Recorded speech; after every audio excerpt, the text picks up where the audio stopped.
Ahora vamos a empezar con la parte externa. Hasta ahorita hemos hablado de la parte interna de los sectores que estuvimos involucrados en el libro. Ahora Pedro Reveles nos va a dar su punto de vista de periodista externo.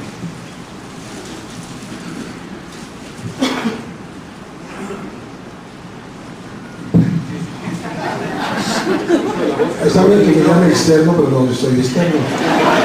Soy interno, muy amigo de Miguel Ángel, y me da mucho gusto estar aquí. Primero, quiero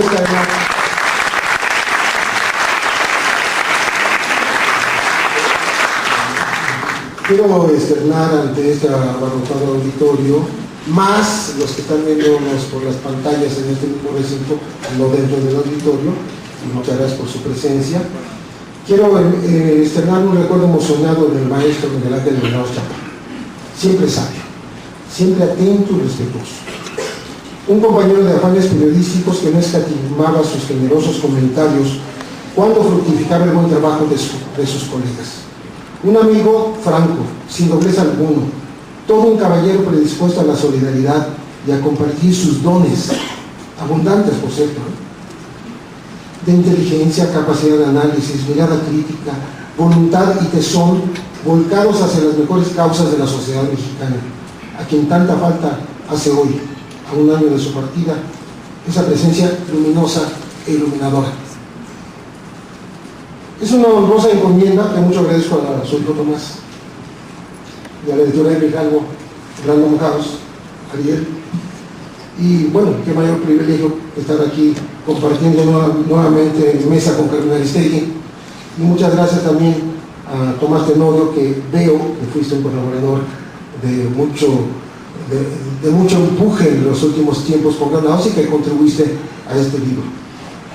Es una honrosa encomienda participar en la presentación de un libro póstumo cuya factura impecable e implacable nos remite al más genuino y maduro Granados Chapa.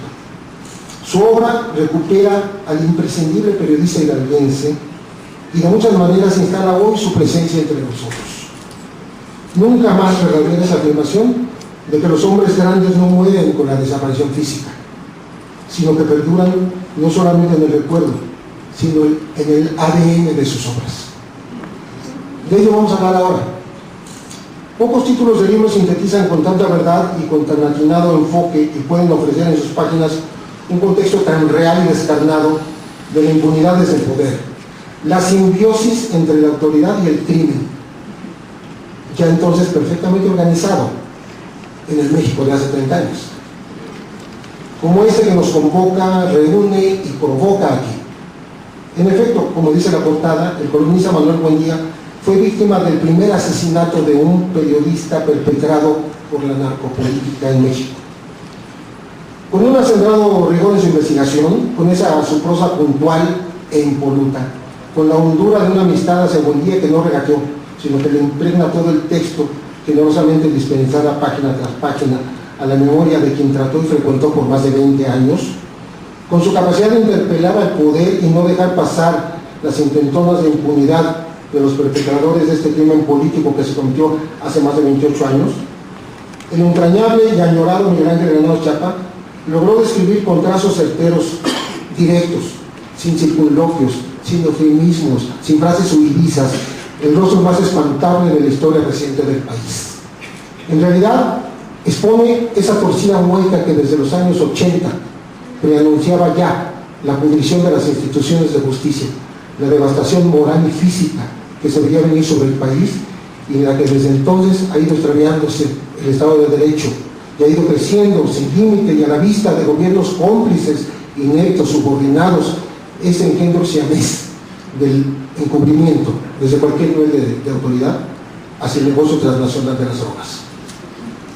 El asesinato de Manuel Buendía, la tarde del 30 de mayo del 84, marcó un parteaguas en las tensas y complicadas relaciones entre periodismo y poder en México. Todo el aparato federal y la Procuraduría Capitalina encubrieron y trataron de desviar las investigaciones sobre este crimen que marcó y manchó al país. Tan se dio la intentona de encubrir a los culpables que la familia, la prensa y la sociedad tuvieron que presionar sin tregua para que los gobernantes cumplieran a unas regañadientes con su deber. Se dice fácil, pero con todas las evidencias en la mano, 5 años demoró el gobierno en aplicar justicia y capturar al autor intelectual de este crimen ejecutado con todas las agravantes de alevosía y ventaja, diseñado y perpetrado desde las entrañas mismas de la policía política mexicana, con individuos que percibían su sueldo en esa dependencia de la Secretaría de Gobernación y que obedecían instrucciones de su jefe, el director de la Federal de Seguridad, José Antonio Zorrilla Pérez. Después del asesinato, el presidente Miguel de la Madrid se mostró tan impasible y tan ausente de respuestas como la sociedad mexicana lo veía meses después, frente a la tragedia colectiva de los terremotos de septiembre de 1985. Perplejo, pasmado, lento, atolondrado e irresponsable. Sí, en efecto, hablamos aquí del mismísimo Miguel de la Madrid que le dijo a Carmen Aristegui: desgraciadamente la justicia es a veces inútil. Es cuestión de realismo político. Si el escándalo desprestigia al gobierno, sea cual sea, es malo. En esa entrevista, por todos los conceptos históricos, Carmen Aristegui le preguntó al presidente: ¿la justicia estorba para ejercer el poder? De la Madrid dijo textualmente: a veces sí. Después, poderosos políticos convirtieron al expresidente en rehén, le pusieron un zipper en la boca y lo obligaron a que se arrepintiera, al menos formalmente, ¿no? De esas declaraciones, pretextando enfermedad y casi una demencia senil. La impunidad es condición necesaria para que la maquinaria siga funcionando en México, insistió Carmen. Sí, sí, fue la respuesta lacónica de ese hombre que implantó el neoliberalismo y cuyo gobierno dio carta franca de naturalización a la siembra, cosecha y tráfico de drogas en México. Fue también este presidente quien palomeó a Zorrilla Pérez cuando el entonces secretario de Gobernación, Manuel Bartlett, intentó lavar la imagen del asesino de Buendía y protector de narcos, defenestrado de la DFS, transmutándolo en candidato a diputado federal del PRI por el estado de Hidalgo. Zorrilla pudo así vivir a sus anchas en España durante varios años, después de que ordenó asesinar al columnista Manuel Buendía, de quien se resultaba como un amigo cercano. ¿Por qué? Porque se lo permitió el gobierno. Ya en manos de una benévola justicia, fue absuelto de delitos de narcotráfico, pese a que se comprobó que entregó credenciales de la Dirección Federal de Seguridad a los capos de los 80, a Rafael Carpintero, a Don Neto, Ernesto Carrillo Fonseca. Gracias a esta charola oficial y a 60,000 pesos de soborno de aquella época a un comandante, Carlos Quintero pudo huir del país después de haber asesinado al agente de la DEA, Enrique Mariano Salazar, y al piloto mexicano Alfredo Zavala Avelar. Fue capturado en Costa Rica y sigue tras las orejas por ahora, al igual que por ahora su protector Zorrilla. Y digo por ahora porque tanto Miguel Ángel Granados hizo una labor muy importante cuando fue liberado Zorrilla en febrero de 2009, y ahora mismo me está llegando un mensaje de Rogelio Hernández, autor de otro libro que se llama Zorrilla, el imperio del crimen, que me dice que hace unos días Zorrilla pidió otro amparo para apelar y lograr su liberación anticipada por enésima vez. Voy a explicar por qué, porque Zorrilla tiene todos los recursos del mundo.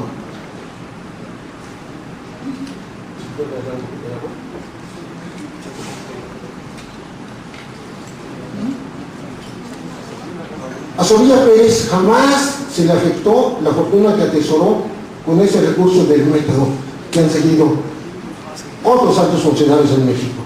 Puso a trabajar a todos sus comandantes en el país para recaudar dinero de los traficantes. Su intocada fortuna, gracias general Gallardo, gracias.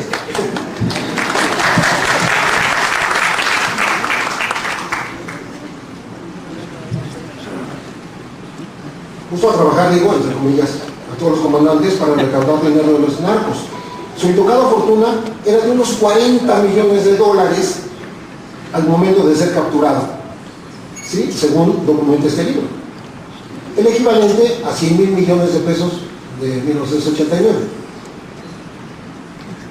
Cito textualmente al libro. Digo, porque se trata de que usted lo lea. Nomás les voy a dar un párrafo. Era socio de 4 grupos empresariales.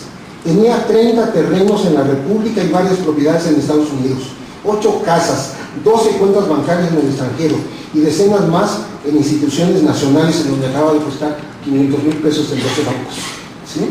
Así como 34 vehículos. Tan solo en la Ciudad de México poseía una residencia en el Pedregal de San Ángel, otra en Lomas de Chapultepec y un condominio en Polanco, las 3 zonas más caras de la capital, y 2 terrenos con caballerizas en el Ajusco con extensión de 36,000 metros cuadrados. También adquirió casas y condominios en Cuernavaca, en Morelos, Habana, en Estado de México, Iztapa, en Guerrero, Cancún, en Quintana Roo, y una ex hacienda en Atotonilco, Hidalgo, su tierra natal. 13 lotes en Lomas de las Palmas, 13 en Colinas del Sur, bueno, y sigue la lista. Como sostiene este libro de Miguel Ángel Granados Chapa, es evidente que el Estado mantuvo invariable su protección a Zorrilla y por tanto hizo suyo el crimen. Hizo suyo el crimen de Manuel Buendía, dadas las incoherencias, una palabra que me parece muy suave utilizar en el libro, del gobierno de la Madrid y la blanda condena que se le impuso ya en el mandato de Carlos Salinas de Gortari. Agreguen ustedes el hecho de que Zorrilla fue preliberado, es lo que decía hace un momento, muy sospechosamente, el 18 de febrero de 2009, por autoridades carcelarias del gobierno del DF, perredista, hay que decirlo, para confirmar que todo lo pueden comprar, el dinero y o el poder. Granados denunció cómo cumplía apenas 2 semanas como director de ejecución de sanciones penales de los reclusores del DF, el doctor José María Casaopriego Valenzuela, y mañosamente ya le quitaba de un plumazo al menos 10 años de encierro a Zorrilla Pérez, sentenciado con escaso rigor, decíamos arriba, por el asesinato de Manuel Buendía. Y es que Zorrilla Pérez también ordenó la ejecución de su amigo José Luis Esqueda y uno y otro crímenes para evitar ser denunciado por sus nexos con traficantes y por una corrupta protección que le generaba miles de millones de pesos. Pero las condenas no se acumularon, sino se fundieron en una, y los procuradores y los jueces simplemente ignoraron la cobertura que la DFS prestó a los más conspicuos capos de la droga en la época, es decir, de eso no fue acusado. Granados desvela nítidamente los vínculos criminales, el hilo conductor y continuado de la narcopolítica homicida mexicana a través de una Dirección Federal de Seguridad en acelerada descomposición. Esa DFS lo mismo liquidó a balazos y por la espalda al columnista Manuel Buendía, que dio protección extraoficial al rancho El Búfalo en Chihuahua, el más extenso emporio agroproductor de marihuana jamás ubicado y allanado en México. Estamos hablando de noviembre de 1974, propiedad de Garo Quintero. Hubo evidencias también de que la DFS auxilió a los capos traficantes, por cierto ese rancho estaba rodeado por el ejército, ¿sí? Luego lo descubrieron. Auxilió a los capos traficantes para capturar, torturar y matar a la gente de la DEA Enrique Camarena Salazar y al piloto mexicano Alfredo Zavala, precisamente por haber descubierto ese rancho donde llegaron a laborar en tiempos de cosecha de la cannabis más de 10,000 labriegos contratados con el señuelo de enormes ganancias, pero sometidos después a trabajo esclavo. Estos son solamente algunos apuntes, algunos asomos de lo que revela este libro excepcional, en el que se denuncia a funcionarios simuladores que establecieron más de 200 hipótesis sobre supuestas autorías inmóviles del crimen de Buendía, que la CIA, que la ultraderecha, que el Opus Dei, que los tecos, que los corruptos líderes petroleros, que la filtración de pruebas al columnista Jack Anderson de Washington Post, de los depósitos bancarios por millones de dólares que había hecho Miguel de la Madrid, que el encarcelado ex director de Pemex, Jorge Díaz Serrano, a cuyo hijo secuestraron y torturaron, en fin, y así ad nauseam. Con tal de no llegar a una verdad evidente pero escamoteada, porque se le caía entonces descobijado a todo el aparato gubernamental. Si usted quiere saber cómo nació y creció el tráfico de drogas al amparo oficial, enterarse de cómo los comandantes de la DFS terminaron siendo capos de narcotráfico, o sea, Rafael Aguilar Guajardo, muerto en 1993 en Cancún, el cártel de Juárez, Juventino Prado, Rafael Char López, Abisaí García, Daniel Acuña, José Abisaí y tantos otros. Y si quiere ubicar a los padres de la hiperviolencia que hoy sufre México, no puede dejar de leer esta obra póstuma de Granados Chapa. Aunque oficialmente había sido disuelta la tenebrosa Brigada Blanca, ya lo decía Tomás también, Zorrilla armó su brigada especial. Es decir, en donde agentes y comandantes tenían permiso para detener, torturar, extorsionar, acusar falsamente e inclusive matar a quienes ellos decidiesen o a quienes el gobierno ordenara eliminar de este mundo. No estoy muy seguro de que esos cuerpos hayan desaparecido en este momento en nuestro país. También se va a enterar usted de cosas gratas, ¿no? Como la tertulia bautizada el Ateneo de Angangueo, ¿sí? En donde un grupo de intelectuales y científicos discutían la actualidad del país e invitaban a debatir a secretarios de Estado y otros funcionarios públicos.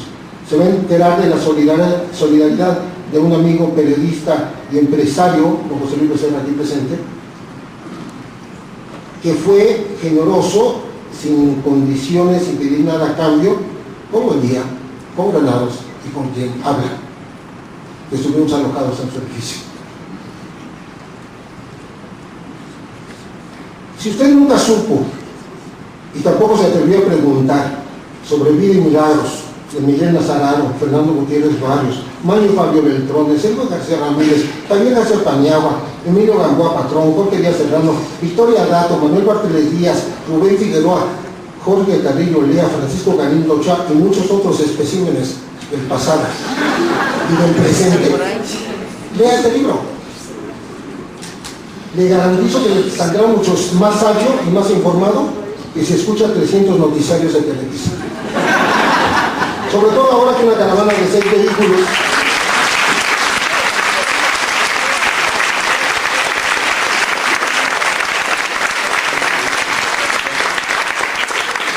de 300 noticiarios, no exageré, pero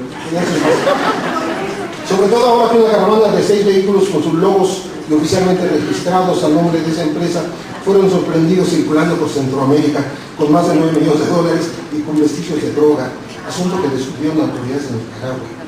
He ahí un expediente abierto que hoy, como hace 28 años, a ninguna autoridad mexicana parece correrle prisa por esclarecer e investigar y castigar, por supuesto. En este 2012 hay cadáveres que desaparecen de supuestos capos abatidos. Hay emboscadas de policías federales contra agentes de la CIA. Hay entrega corrupta y cómplice por parte de mandos policiales del hijo del exgobernador y exdirigente nacional del PRI, Humberto Moreira, para que la delincuencia organizada lo torture y lo asesine. Ahora mismo viene avanzando ahorita una caravana de dolientes familiares que quieren saber el destino de decenas de miles de migrantes centroamericanos que se sumaron en esa especie de triángulo de las Bermudas en que se convirtió la República Mexicana, territorio de fosas clandestinas, de descabezados, de cadáveres colgados de los puentes. Todo ello y más nos conduce a concluir que hay una narcopolítica que llegó para quedarse. Tema central de este libro, por cierto, ameno y didáctico. Este libro de Miguel Ángel Granados Chapa, y nadie que desee cambiar el rumbo extranjero de México debe dejar de leerlo. Gracias.